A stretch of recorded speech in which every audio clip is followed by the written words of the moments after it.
su manito y me va a preguntar si no entendiera algo o lo he dicho muy rápido, ¿no?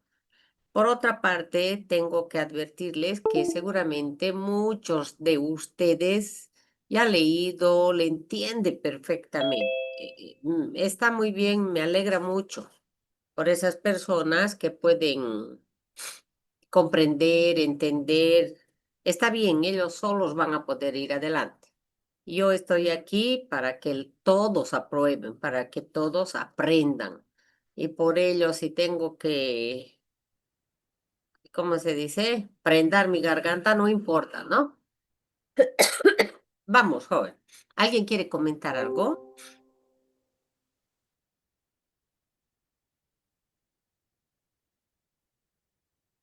Bueno, entonces abran, por favor, su texto, los que tengan, y si no, los que no tengan, tomen apuntes, por favor. Los que tengan igual van a tomar apuntes porque hay muchas palabras que he ido aumentando, que hay que modificar.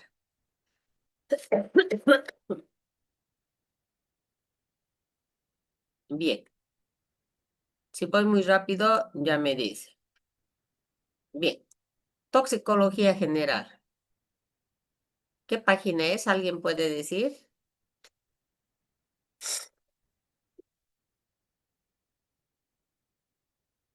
¿Alguien puede indicar qué número de página es?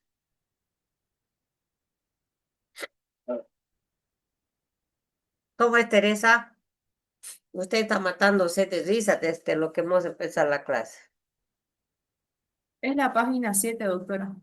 Muy bien, gracias.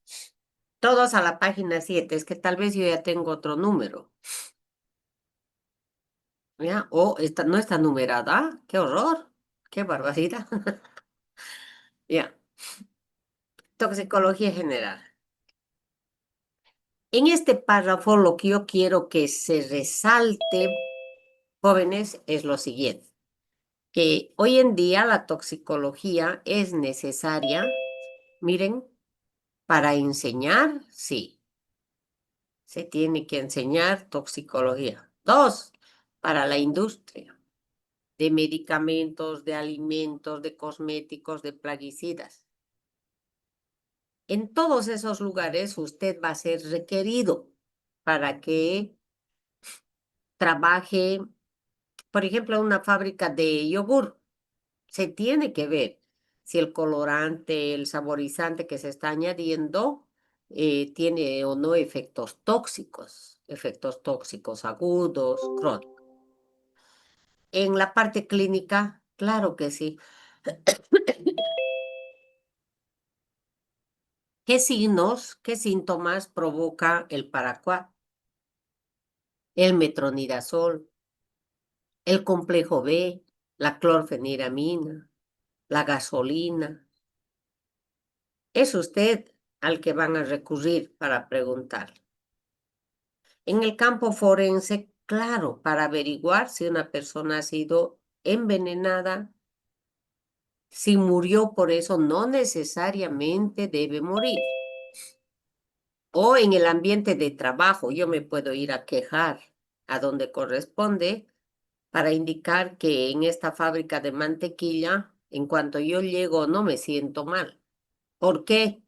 Porque está intoxicado sonoramente, mucha bulla, mucho ruido, mucha música, muy alto. ¿M? Ecotoxicología. Nos interesa mucho saber los desechos de los hospitales, de cualquier negocio, de una lechería, de una peluquería, provoca o no la muerte de los gusanos, de los roedores, de las plantas. Necesito ecotoxicología. En teoría, hoy para conseguir la licencia de la alcaldía para cualquier negocio se tiene que tramitar la ficha ambiental y para ello se tienen que hacer estas pruebas. En la realidad no se hace, joven, se paga 1.000 bolivianos, 2 bolivianos y ya te dan la ficha ambiental, pero algún día eso va a cambiar. Algún día va a cambiar. Para hacer nuevas leyes de toxicología también. Y ocupacional en todas las áreas del trabajo. Por ello que en Europa todas las carreras llevan toxicología. Los arquitectos llevan, sí. Los abogados llevan, sí. Los diseñadores de ambientes llevan. Algunos de manera obligatoria y otras de manera opcional. Pero es que los tóxicos están en todas las áreas laborales. Cuando usted lee este segundo párrafo, se encuentra para esta autora, que la medicina y la agricultura son los campos que demandan más la toxicología. Pero yo vuelvo a indicarles, jóvenes, son todas las áreas, ¿no? Y entonces en medicina, para curar a los intoxicados, y en la industria, en todo en general, no solo agricultura, por ejemplo, para la fabricación de herbicidas, de fungicidas, pero también para curar la intoxicación por esos agentes. Yo prefiero que aquí pongan, ¿no? Con la medicina y la agricultura, aquí he ido modificando. No es la primera vez que estoy leyendo esta obra, por favor, ¿ya? La agricultura e industria en general. Eso hay que añadir. No solamente la agricultura. Muy bien.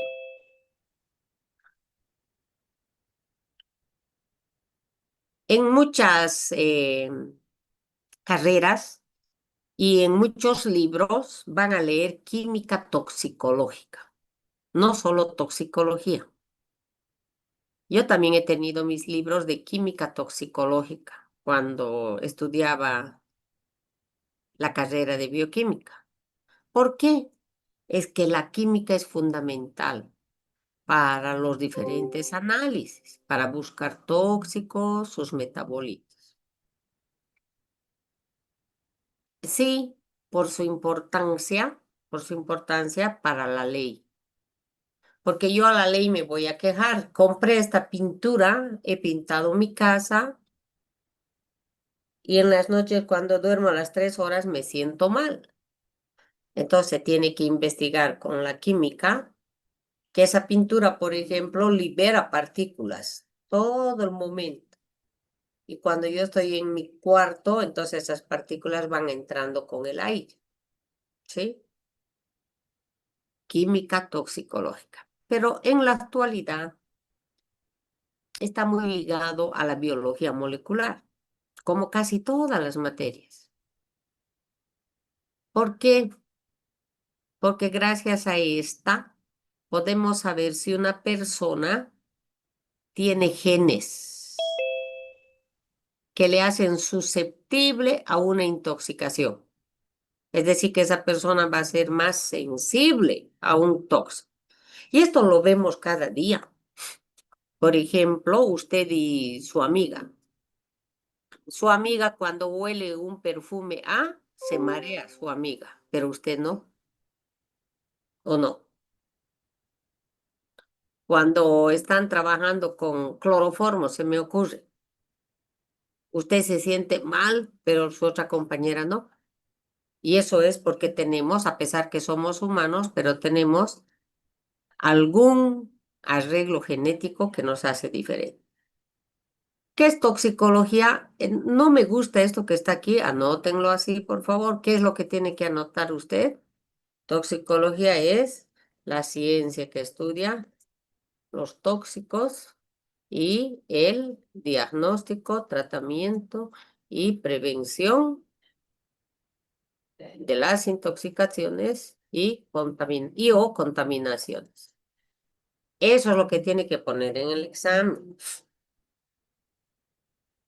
Ahora, fíjense que para esta autora solamente era el agente químico, no sé si lo leen, pero aquí tiene que ser los agentes físicos, químicos y biológicos.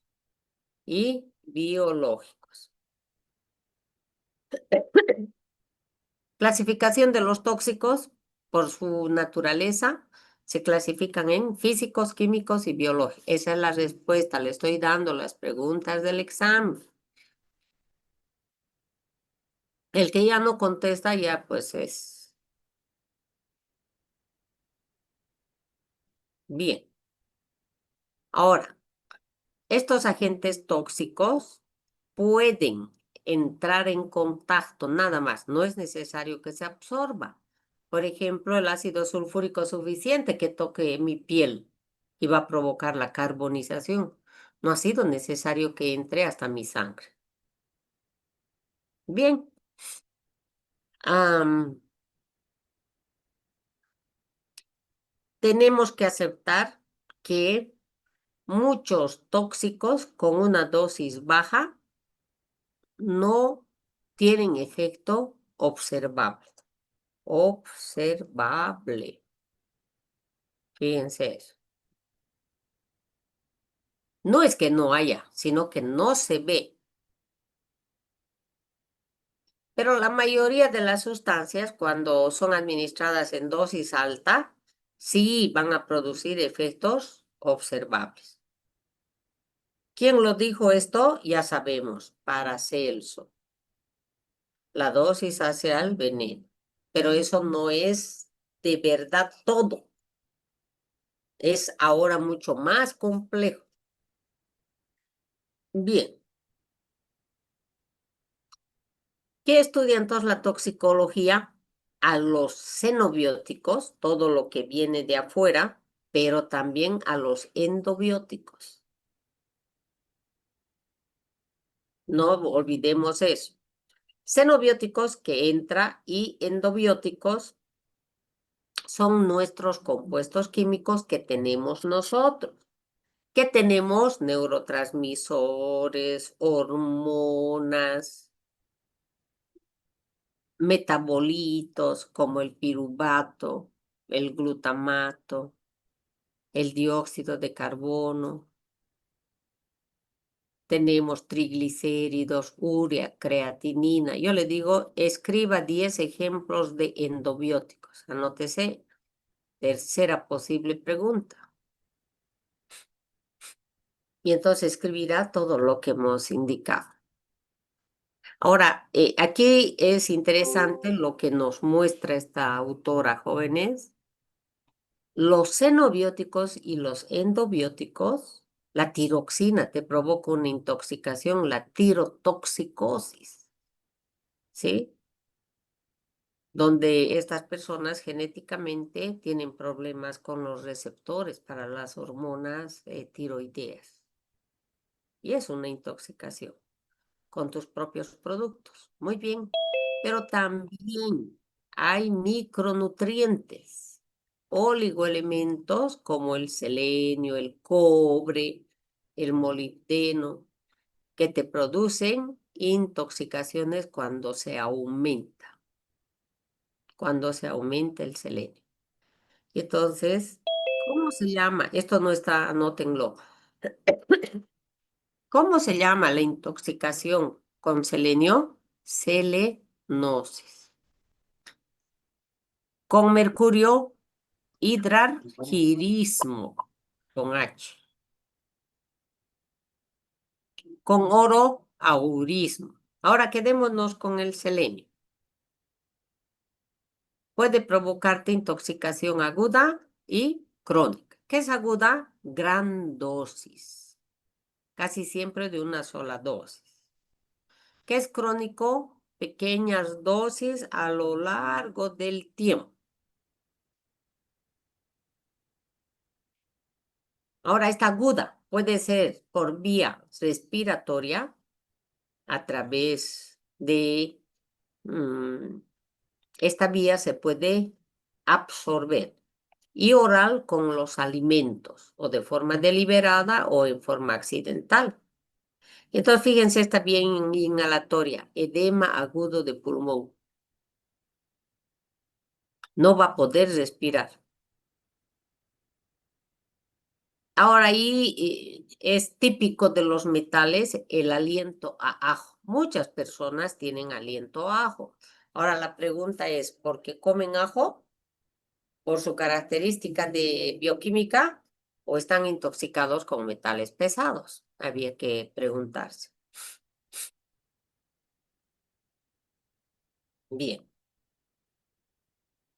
Vía oral. Casi todos los tóxicos te provocan dolor, vómitos, pero aquí lo interesante es la hipotensión. Va a tener una debilidad, se le toma la presión y va a estar bajísima, 90, 60. Y cuando es crónica, a lo largo del tiempo se cae el cabello, las uñas. El talio también provoca pérdida de cabello. Talio. El arsénico provoca líneas transversales. Y miren, neurológica, cuando se habla de neurológica siempre va a haber itis, neuritis, y que va a haber parestesias, es decir, que hay calambres, como si caminaran hormigas. ¿Y cómo es el mecanismo de acción? ¿Cómo es que trabaja este selenio?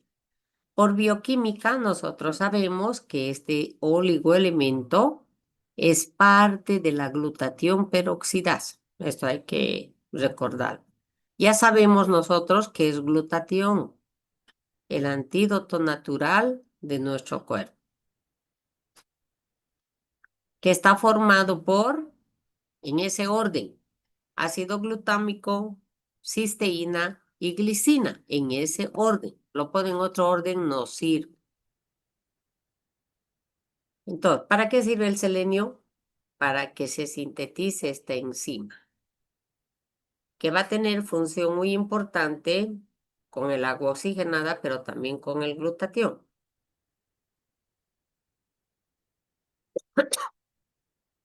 En exceso, este selenio va a sustituir al azufre. Recuerde que el azufre es parte de los aminoácidos cisteína, cistina y metionina. La cistina, recuerde que es la unión de dos cisteínas. Entonces, este selenio además puede reaccionar con grupo sulfidrilo y me formaría los especies reactivas del oxígeno. Esa S en inglés, ¿no? Espécimen. Pero podría ser también con una E en español. Eros. ¿Cómo se diagnostica cuando se sospecha esto? Entonces, número uno, métodos directos. Métodos directos son cuando se busca selenio o sus metabolitos en fluidos o no fluidos. Entonces, estos métodos directos son buscar selenio en sangre, en orina, en cabello. ¿Y cuál es el método indirecto? Método indirecto.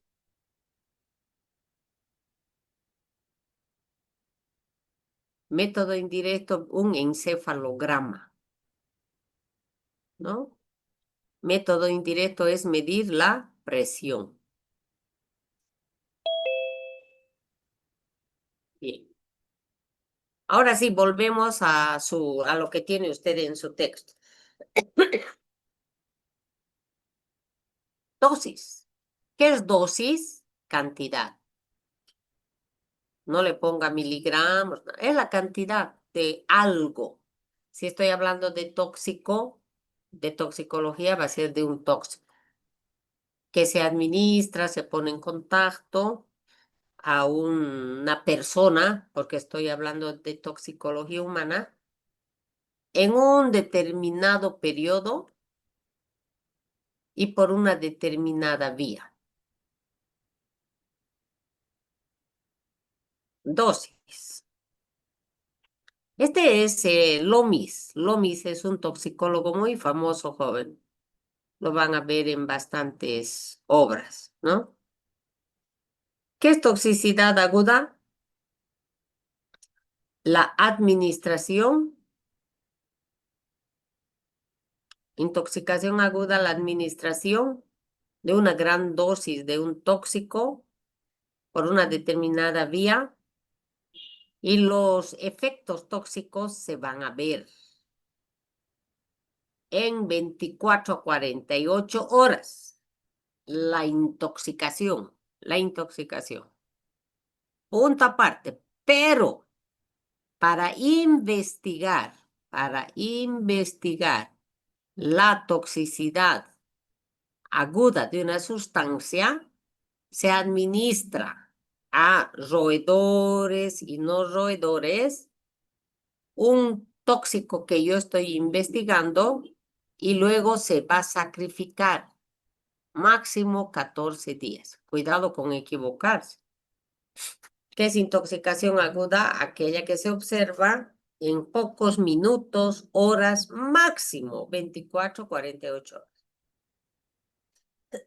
Pero cuando yo quiero averiguar si algo una dosis va a producir una toxicidad aguda, se investiga en animales a los que se les pone en contacto con diferentes dosis y se ve si hay cambios o no hasta en 14 días. De esta manera habíamos llegado en su momento a hablar de este acrónimo famoso, LD o DL, ¿sí? Puedes poner LD o DL, dosis letal 50. Y habíamos ya estudiado en clases de que la dosis letal es la cantidad de un tóxico que se administra a un número de animales y la mitad muere con esa dosis. Por eso se llama 50. Pero esta dosis no es la misma para ratones que para gatos, que para humanos. Depende de la especie. Pero también depende de la vía. No es lo mismo intramuscular, no es lo mismo vía oral. El arsénico, que es muy estudiado en Chile, sobre todo en todos los países, pero sobre todo en Chile, en lo que es Sudamérica, entonces está completamente investigado que esta dosis letal 50 es 48 miligramos por kilogramo. ¿Cómo se investiga la toxicidad 50 de un tóxico en roedores y en no roedores? Uno. Dos. Se emplean 3 vías, se investigan 3 vías. Pregunta de examen. ¿Cuáles son? Oral, inhalación o respiratoria y la dérmica. Y la dérmica.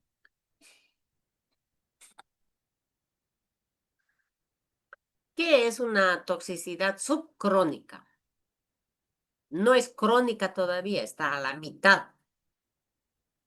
Primero viene la aguda, que se ve enseguida, y luego la subcrónica.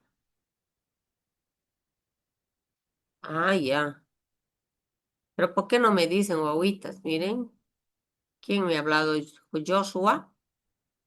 Dice que no se escucha bien. A ver, ¿cómo se aumenta esto? Ahí estoy en lo máximo, mi amor. Entonces voy a hablar un poquito más fuerte, ¿ya? ¿Cómo me escuchan ustedes? ¿Se escucha bien, doctora? Ah, entonces debe Normal, ser doctora. Se Ah, ya. escucha normal, doctora. Ah, entonces debe ser el parlante del joven, ¿no? Qué pena. Escúchame, doctora. Ya, es que me ha puesto un mensaje ahí de que está muy bajito. Ya, voy a tratar de hablar más alto.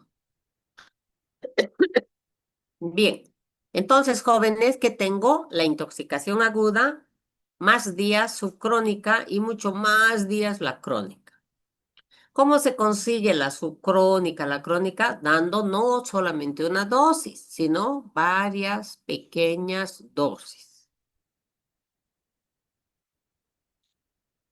Ahora, En este estudio de la toxicidad subcrónica y la toxicidad crónica, se determina esta concentración, que se lo traduce como nivel.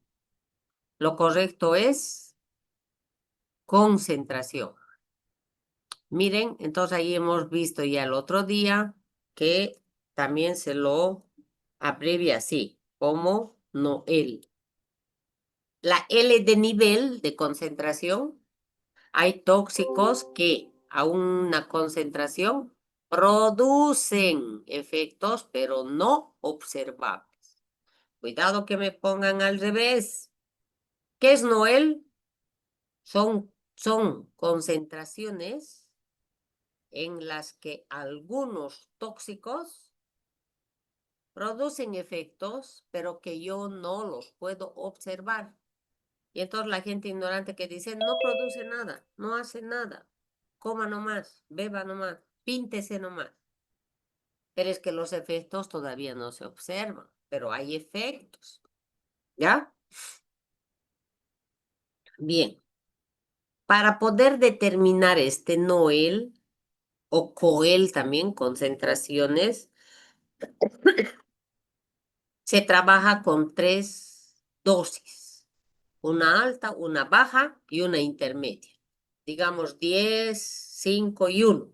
10 miligramos, 5 miligramos, 1 miligramo. Y se trabajan, miren, en roedores y no roedores.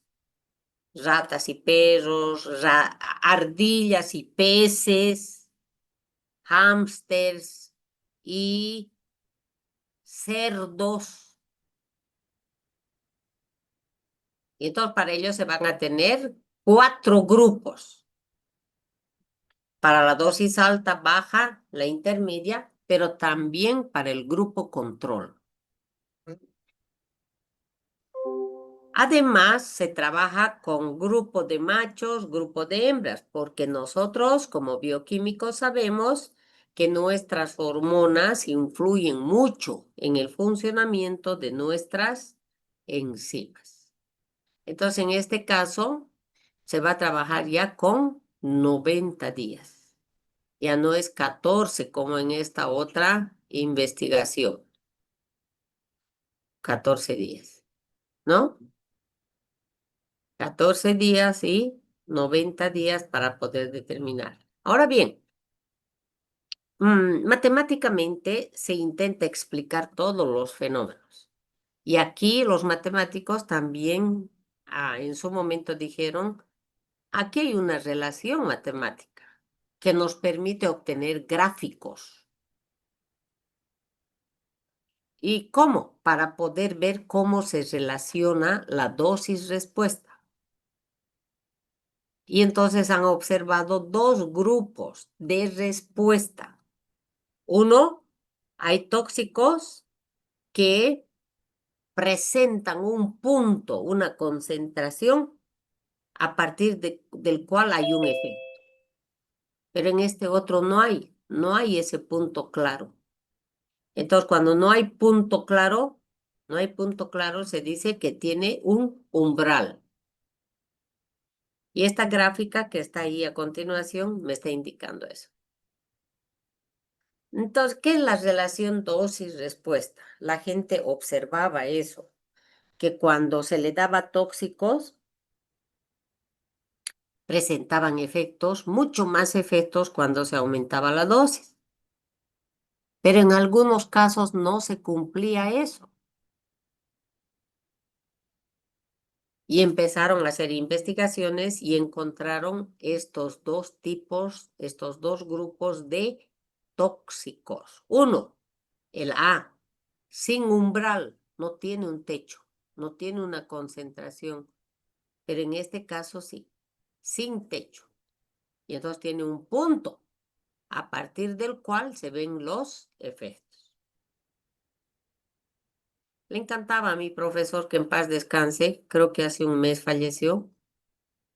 A él le encantaba hacer estas representaciones para que entendiéramos. Qué rápido pasa el tiempo, jóvenes. Hace 35 años. Yo estuve con él pasando clases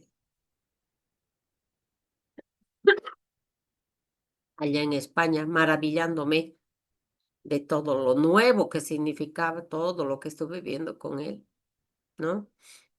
Bien. ¿Por qué viene esta preocupación de graficar, de que entendamos, de que hay tóxicos que cuando llegan a un tope no producen más síntomas, pero aquí siguen produciendo más dosis, más respuesta? Por esta razón, muchos de nosotros podemos responder intensamente a un tóxico, pero hay otros que no. O no responden nada o es una respuesta mínima. Una respuesta mínima.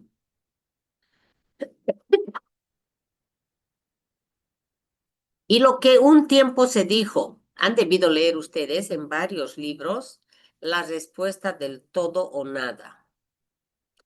Entonces, esta autora que ha revisado varios libros, varios toxicólogos, que dice, esa teoría solo se aplica a un único miembro, no puede ser a un conjunto. Solamente se tiene que investigar si un individuo reacciona del todo o nada, pero ya no es al grupo. Porque todos sabemos, algunos responden intensamente frente a un tóxico y otros no. Y ya les había comentado de que se debe eso a nuestras enzimas. Y eso se llama variación biológica por el polimorfismo enzimático.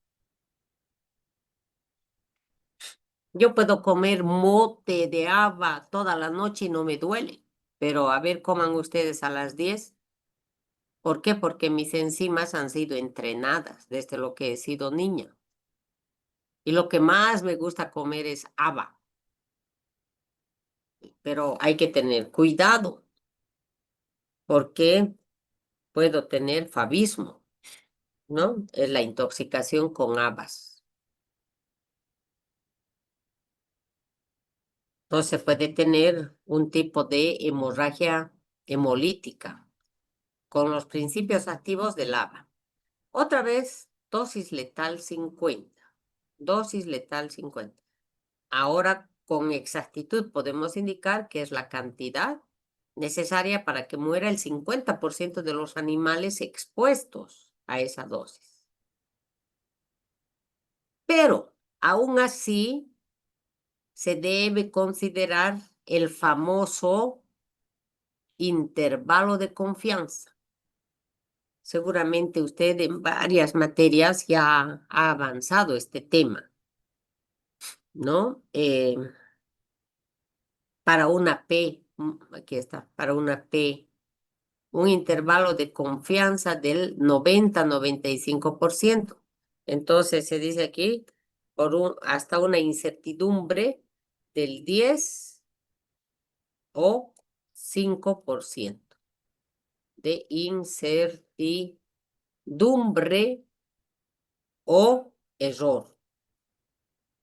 Con la doctora Anita seguramente avanzan estos intervalos de confianza. Y si no, hay que dedicarse un poquito, jóvenes, a eso.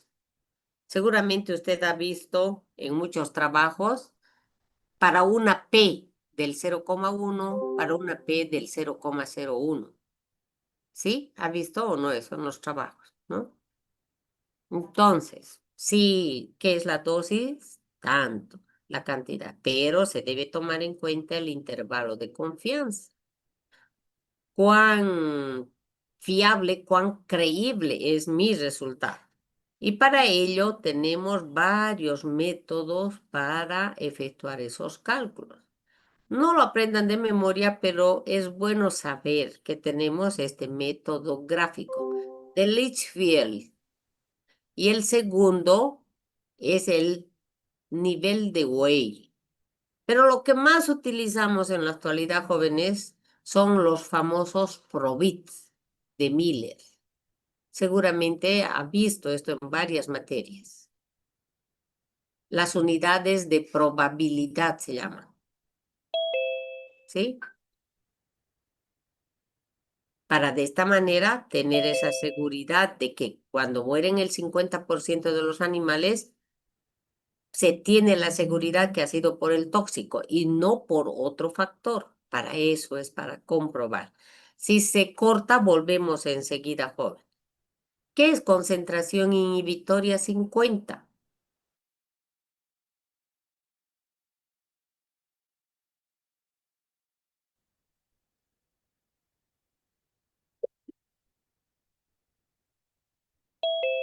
Bien. A cámaras jóvenes, sus ayudantes les están haciendo el seguimiento. No sé cuál de ellos estará, a ver, hay que ver. Pero difícil que no esté ninguno. Con seguridad están todos o por lo menos uno. Bien. Cámaras, cámaras. Posición académica. Un ratito más, joven. Rodríguez Daisy. ¿Cómo le parece la velocidad? ¿Estoy muy lenta? Creo que estoy muy tarijeña, ¿no? ¿O no? Doctora, no está lento. No le escucho. Está bien, nomás Ya, se entiende claramente. ya, mi amor. ¿Dabe iba muy lento o está bien?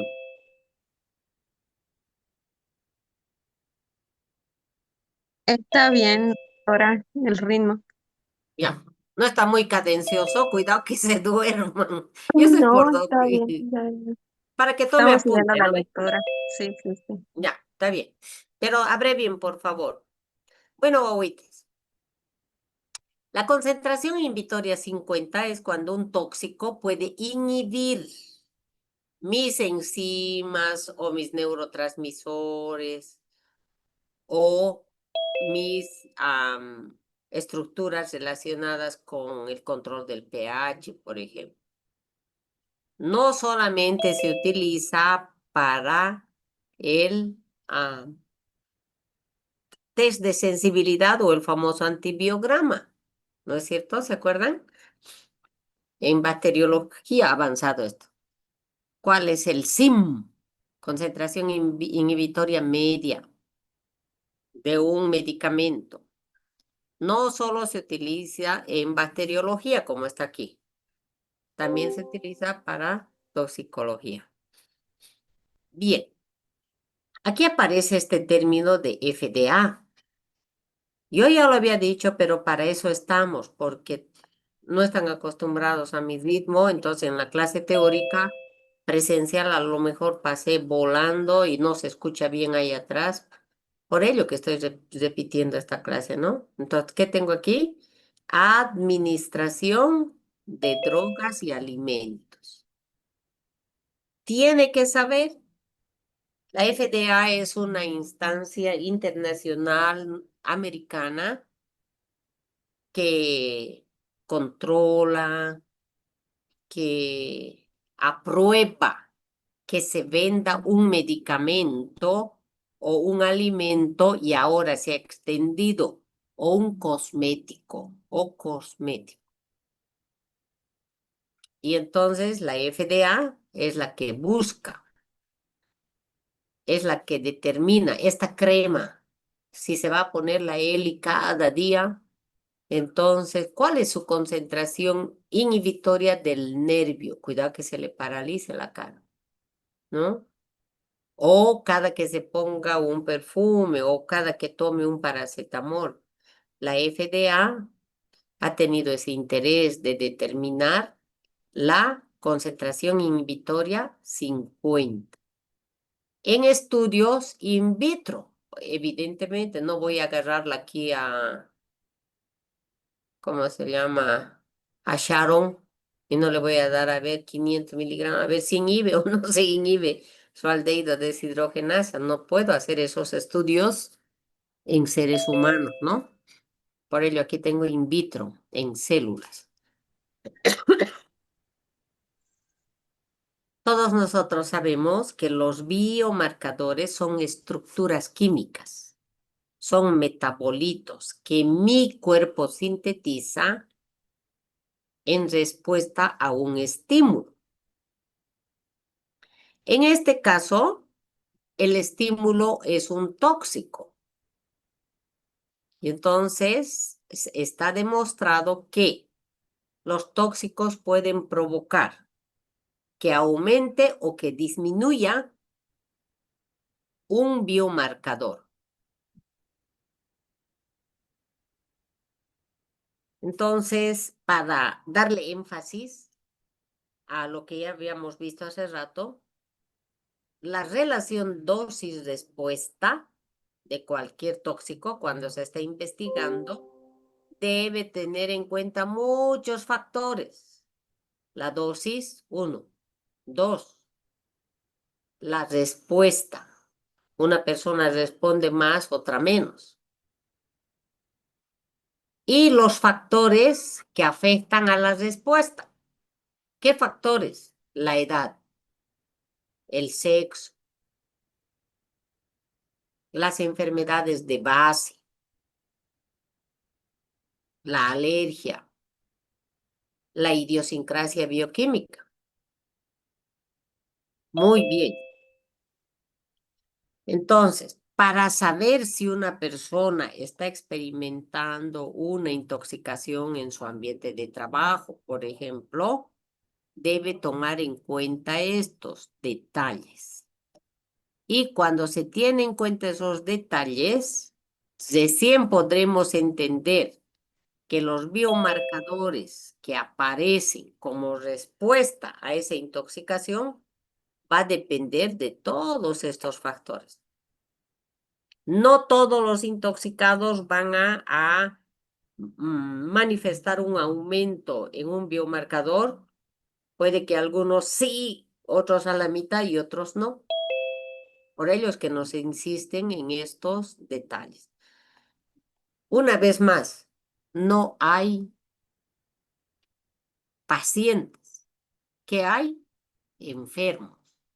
Hay intoxicados. Cada persona reacciona de diferente manera al resfrío común, a la chikungunya y en este caso a un tóxico. ¿Cuántos tipos de biomarcadores existen? 3. De exposición, de respuesta y de susceptibilidad. Ah, no, este es mal fabricado. Susceptibilidad. Bien.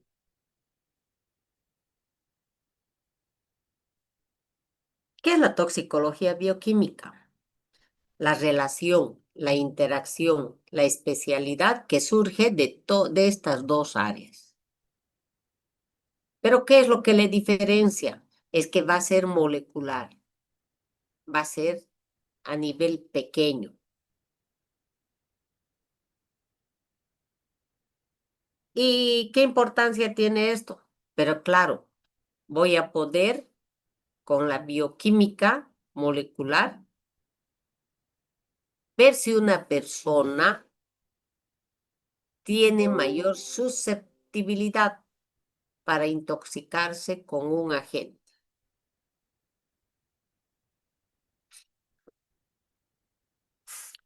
Entonces es mucho mejor, jóvenes, hablar de la toxicología molecular.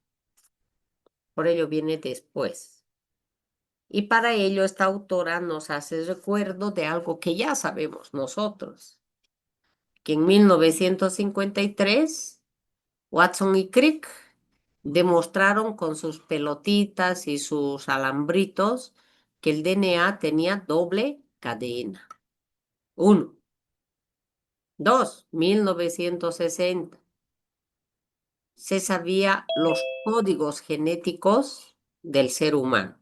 Se seguían acercando ya. Hasta que, esto he aumentado aquí, el 2003 se presentan los resultados del genoma humano. Fíjese su libro, cómo ha escrito esa autora, ha dado lugar. No sé si se fija, con la H después de la A. ¿Lo ve o no? Y se debe escribir así, pero esta autora lo ha escrito la A delante y la H. Y fíjese que ese libro ha sido revisado y lo han pasado así. Resumen, siempre nuestro control de calidad debemos de ejercitarlo, ¿no? Bien, entonces el 2003 nosotros jóvenes sabemos que se presentó el genoma humano totalmente acabado. Hoy en día sabemos cómo es el ordenamiento, la secuencia a partir del 2003. Y con ello sabemos cuando está desordenado, cuando se ha alterado el orden en determinado sector, sabemos qué enfermedad va a tener esa persona, o sea, tiene predisposición, no es que va a enfermar, tiene predisposición genética.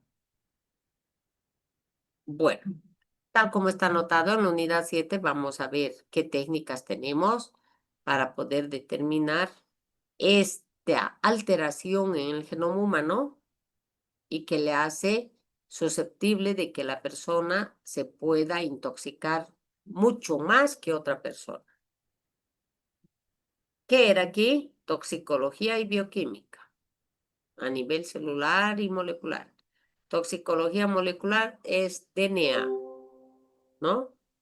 Y aquí yo tengo toxicología genética. Aquí sí nace esta especialidad de la genotoxicología. ¿Qué es la genotoxicología? La especialidad de la toxicología que investiga qué agentes son tóxicos para los genes. No lo escriba al revés, por favor. Investiga qué agentes son tóxicos para los genes. Por ello, aquí esta autora lo tiene anotado así. La toxicología es una disciplina que investiga qué agentes tóxicos son capaces de interaccionar con nuestros genes. Ahora, si hay tóxicos, de hecho hay. Su tarea va a ser, por favor, aquí voy a poner para este miércoles, además de su resumen que debe presentar, va a buscar qué medicamentos son genotóxicos. Alguien va a exponer que voy a preguntar, ¿sí? Tenemos muchos medicamentos genotóxicos, ¿cómo? Sí, y con receta médica, sí. Pero ¿y por qué me los recetan? Porque cuando se liberó, se autorizó la comercialización de esos medicamentos, no estaba de moda todavía la genotoxicología. Y entonces los dueños de la patente de esos medicamentos que dicen, usted no puede, a la FDA le dicen, no puede legislar para atrás. Cuando yo pedí la autorización, no me dijeron de esta prohibida de genotoxicología. Por consiguiente, yo voy a seguir vendiendo. Y entonces lo que nos queda a nosotros como profesionales es saber qué agentes son genotóxicos. Por consiguiente, no debían de utilizar los que están en época reproductiva, porque pueden llegar a alteración en sus genes y transmitirlo eso a sus bebés. Entonces, esta es la razón por qué de cuando en cuando tenemos niños con malformaciones. ¿Por qué? Porque se han afectado sus células somáticas. Somáticas son del cuerpo, pero también sus células germinales, sus espermatozoides y óvulos. Los tóxicos pueden afectar tanto células germinales como somáticas. Ahora entramos a este capítulo. Paso de los químicos, en realidad aquí jóvenes, hay que poner de los químicos y de los tóxicos biológicos, ¿no? No tanto los físicos, porque las radiaciones no las vamos a absorber. Entonces, paseo cinética de los tóxicos a través del cuerpo. Y para ello, nuevamente debemos recordar que lo que entra de afuera se llama xenobiótico. Seno quiere decir extranjero a mi cuerpo. Y no se va a quedar parte de mi cuerpo. Yo cuando como una manzana, no tengo aquí una manzana en la cara. Por eso dice no forma parte. Ahora, ¿cuáles son estos xenobióticos?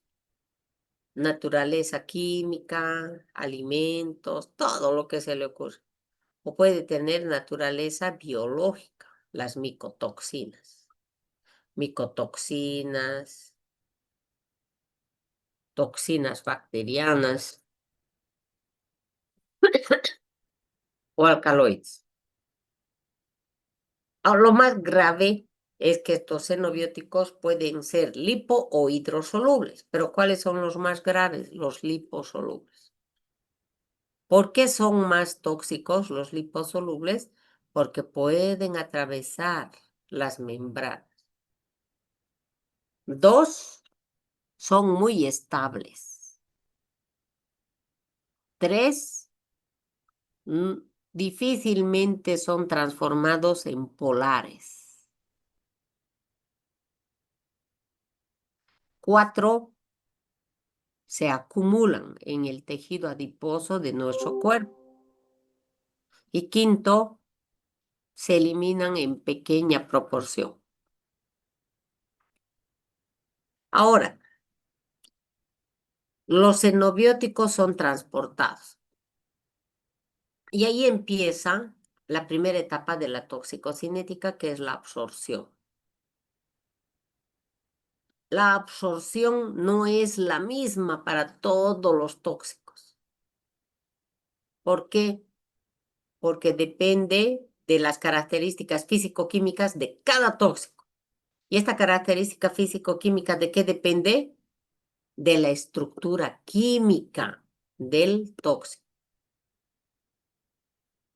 Y de la estructura química, ¿qué es lo más importante? Su grupo funcional. Entonces, de ese grupo funcional va a depender si es ácido, pH, ¿no ve? Si es alcalino, grado de ionización. Para ello han aprendido el famoso pKa o el pKb, constante de acidez, constante de alcalinidad. Ahora, los fármacos y tóxicos en general, no solamente fármacos, los fármacos y tóxicos en general que sean pequeños y que grave liposolubles pueden atravesar más fácilmente las barreras. Otra característica, si el tóxico se une más a la albúmina o a las globulinas. De ello va a depender su distribución. ¿De qué también depende que se absorba más o no un tóxico? De la irrigación sanguínea de los tejidos. Los tejidos con mayor sangre se van a intoxicar o van a facilitar la intoxicación. Entonces ahí yo tengo, por ejemplo, la nariz. Recuerden que este triángulo es lo más peligroso que tenemos en la cara porque tiene mucha irrigación.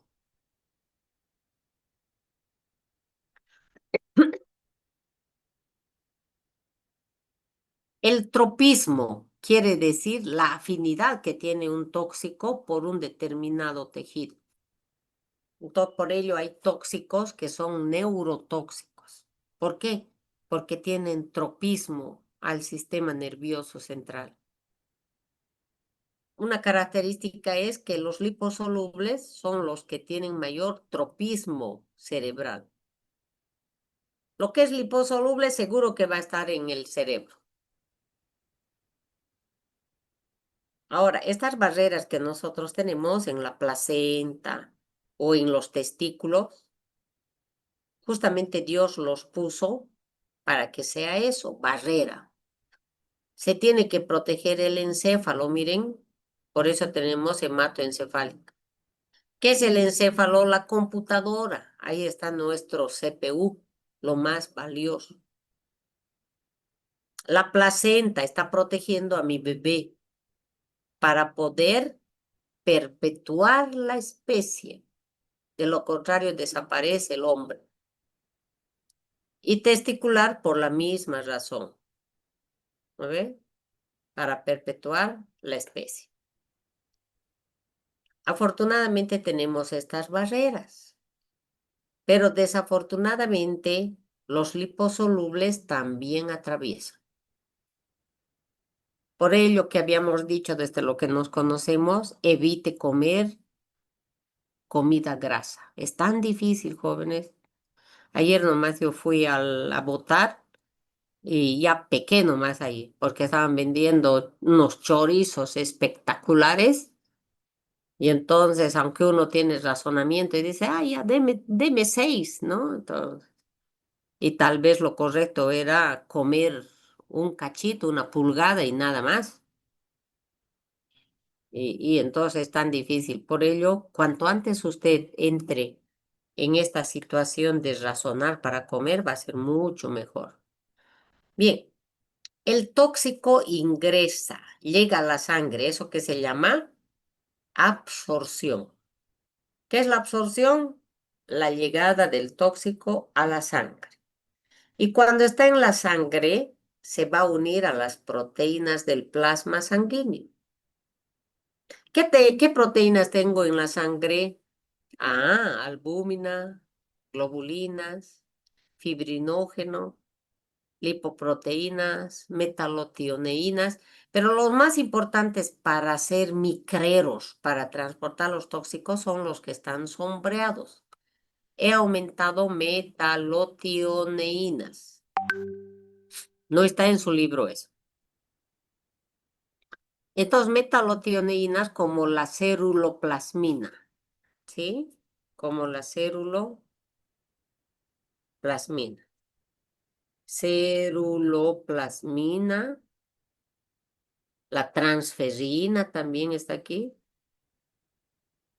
Las que van a transportar estos metales. Ahora bien, los tóxicos, dependiendo de su estructura, van a tener un pH ácido o un pH alcalino, los tóxicos. Los que tienen pH ácido se van a unir a la albúmina. Esa es una regla general, aunque esta autora se chipa un poquito, ¿sí? Pero nosotros nos vamos a quedar con eso por el momento. Más adelante, ya cuando usted si quiere se va a especializar, ya le va a encontrar el detalle. Pero por el momento, para mí, para el examen, los tóxicos de pH ácido se ligan, se unen al albúmina. Y los de pH básico a las alfa-1 globulinas. Por eso estaba aquí, mire, glicoproteína ácida, que es la alfa-1 globulina. Y los tóxicos apolares, la grasa se une a las lipoproteínas. Bien, ¿cuáles son los tóxicos que más se unen a la albúmina? Los que más están anotados ahí.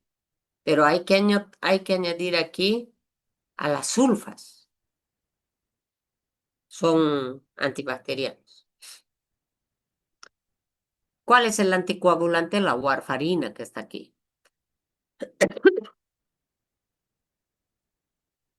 Ahora esto hay que tomar en cuenta, porque cuando se administra estos medicamentos a un niño, por ejemplo, a un bebé, a un recién nacido, que tiene exceso de bilirrubina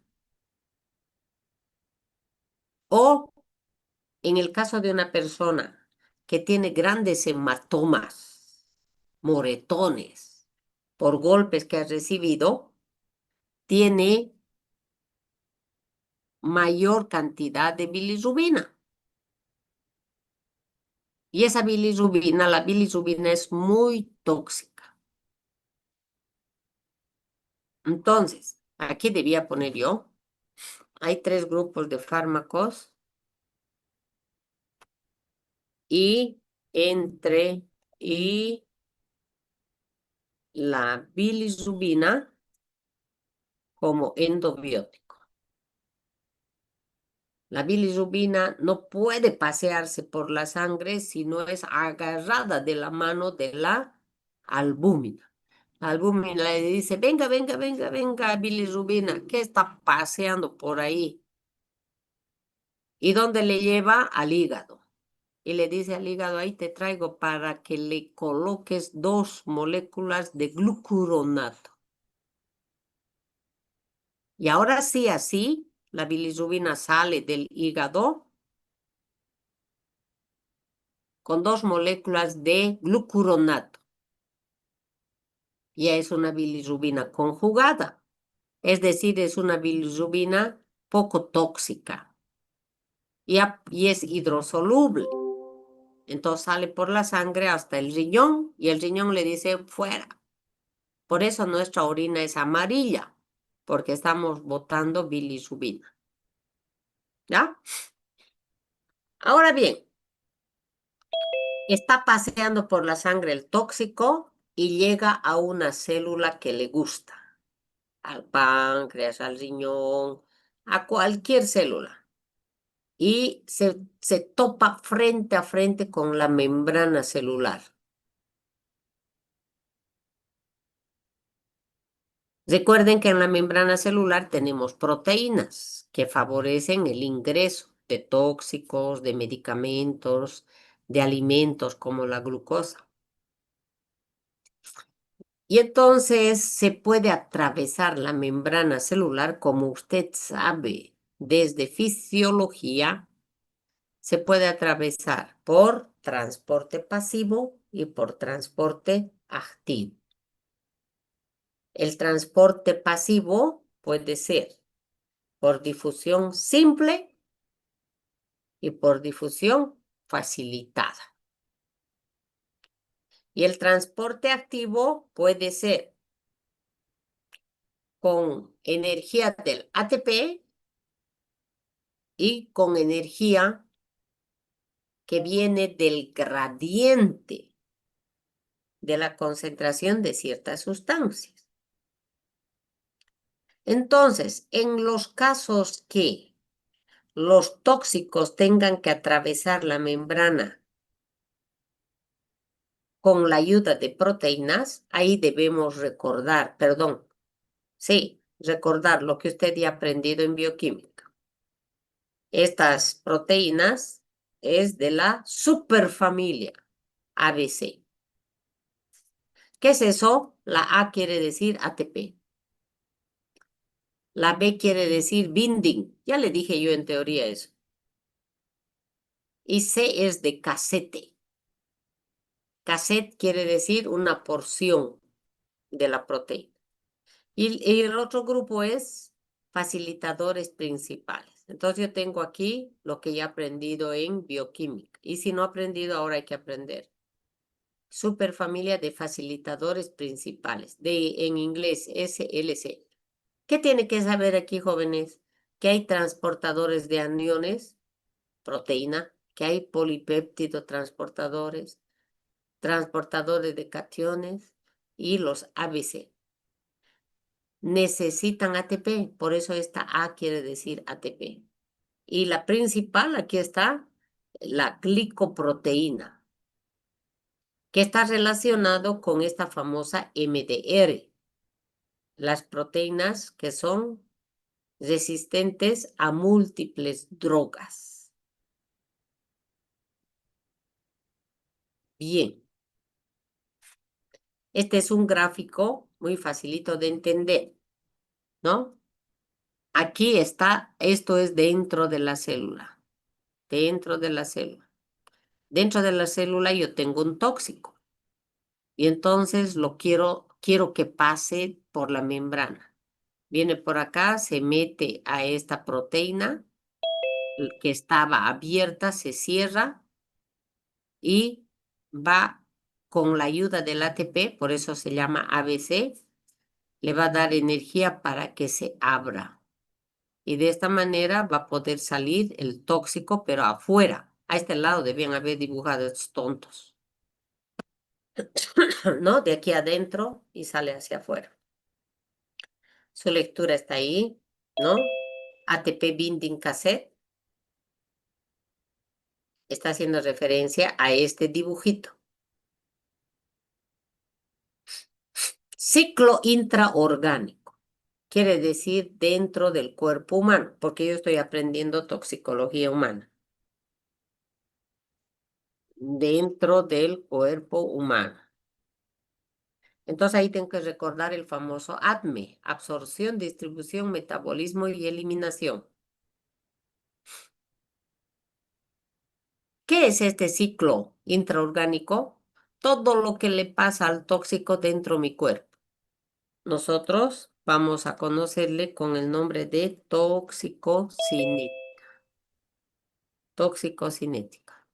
Todo lo que le pasa al tóxico en mi cuerpo, desde que se pone en contacto hasta que va a ser eliminado. Sus etapas son ADME. Absorción, distribución, metabolismo y eliminación. ¿Qué es absorción? Miren, ya lo hemos dicho, proceso mediante el cual el tóxico llega a la sangre desde diferentes puntos, desde la piel, desde las fosas nasales. ¿Mm? ¿De qué depende la absorción? De las características del tóxico, de el flujo sanguíneo. ¿Cuán irrigado es ese tejido? Aquí está, flujo sanguíneo. Y hay que recordar que cuando se administra intravenoso, no hay absorción porque se mete directamente. Ya está en la sangre. Entonces, yo puse algo aquí. Tiempo cero puse aquí. Mm. No pasa ningún tiempo desde lo que se administra hasta que llega a la sangre, porque es directamente en la sangre. ¿Qué es la vía? A ver, ¿qué es la vía parenteral? Parenteral quiere decir paralelo. Entero quiere decir intestino. Entonces hay una absorción en estructuras paralelas al intestino. Y una de ellas es intravenoso. Aquí le puse tiempo cero. Se administra en la vena, tiempo cero. Parenteral se puede a través de intramuscular. Vía oral se puede absorber en el epitelio de las venas sublinguales, en la mucosa gástrica, en el intestino e inclusive en el cólico, en el colon. Esta es la vía oral, la más segura, la que menos intoxicaciones provoca. Las otras son las más peligrosas. Por ello debemos intentar administrar medicamentos por la boca, no pinchar. Aunque es cierto que el pH ácido del estómago destruye a muchos medicamentos que son tóxicos también, como la amoxicilina. 5 minutitos más, denle fuerza, fuerza. Ay, estoy tensa. Ay. Bien. ¿Por qué es más segura la vía oral, la boquita? Porque el pH ácido de mi estómago destruye muchas estructuras químicas, como por ejemplo las dos capas de fosfolípidos de las membranas celulares de los microorganismos. Mi bacteria que entre, ameba que entre, tengo esa posibilidad de que va a ser destruida. De todas maneras, yo tengo que aceptar que los tóxicos de pH ácido débil se absorben en el estómago y los débiles bases en el intestino. Eso hay que memorizar. Tóxicos de pH ácido débil se absorben en estómago. Y esto es por efecto del ion común. Si alguien quiere, bueno, yo sé que saben mucho de esto, pero y si no, a repasar. ¿Por qué se absorbe? Por el efecto del ion común, que se avanzó en química cualitativa, que se avanzó en, sí, cualitativa. ¿Ya? Hay absorción sublingual, sí, acabamos de decir, para los liposolubles. Transpulmonar. Esta tiene mucha importancia, igual que la oral. Para mí siempre primero es la transpulmonar, la vía aérea. Es la principal vía, porque sin querer yo me intoxico por respirar. ¿Y en la piel se absorbe? Sí, los liposolubles. Y aquí me sale una historia muy interesante. Por el ojo se puede administrar, sí. Por el recto, sí, que es la vía más peligrosa. Por ello que esta autora, que no es del área de la salud, que nos tiene aquí anotado, es la que está en desuso, pero yo ya le he añadido eso por su peligrosidad, porque las venas hemorroidales no experimentan el fenómeno de primer paso. Creo que ya expliqué ese fenómeno de primer paso. ¿Mm? Mecanismos de absorción. ¿Qué es absorción? Que llegue a la sangre. Ya lo he comentado. Tenemos ahí difusión, tenemos transporte pasivo y transporte activo. El transporte pasivo es por difusión simple y por difusión facilitada. Pero esto tiene que ser a favor de un gradiente de concentración, como está en este dibujo. Miren, ¿qué quiere decir gradiente? Que aquí hay más y aquí hay poquito. Y entonces los más empujan, entre, desválese, difusión simple, ¿no? Difusión facilitada ya se le facilita por un transportador. Aquí está, miren este de aquí, transportador. Este lila es la proteína. Entonces, de esta manera va a entrar. Y en este otro caso, la diferencia es de que necesita energía. Ahí está la bomba de sodio y potasio, la bomba de calcio, la bomba de protones. Hay que tenerlo de memoria eso, ¿no? Bien, también tenemos aquí los antiporter, los cotransportadores.